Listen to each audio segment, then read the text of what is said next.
Hello বন্ধুরা, তোমার ছোঁয়া জীবন নাটকে আমরা যা দেখব তা হলো একটা মেয়ের স্বপ্ন। একদিন সে একজন দক্ষ নার্স হবে, কিন্তু দরিদ্র যেন বারবার তার পথ আটকে দেয়।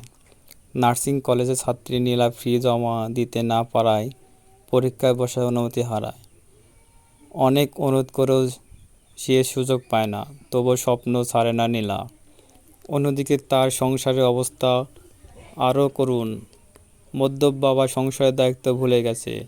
3 মেয়েকে সে বোঝা মনে করে, তার পরিবারের সব কষ্ট এসে পড়ে নীলার কাঁধে। সংসার বাঁচাতে সে কাজের খোঁজে বের হয়।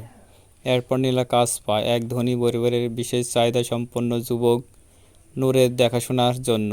ধীরে ধীরে নিজের যত্ন আর ভালোবাসা নিয়ে নূরকে সুস্থ করে তুললে শুরু করে সে। কিন্তু নীলা জানে না এই বাড়ির ভেতর লুকিয়ে আছে এক ভয়ঙ্কর ষড়যন্ত্র। নূরের সৎ মা ও পরিবারের কয়েকজন সদস্য তার সম্পত্তির লোভে ইচ্ছাকৃতভাবে তাকে অসুস্থ করে রেখেছে। এমনকি নকল ওষুধ আর বিষাক্ত ইঞ্জেকশনের মাধ্যমে তাকে সারা জীবনের জন্য পঙ্গু বানিয়ে রাখার পরিকল্পনা চলছে।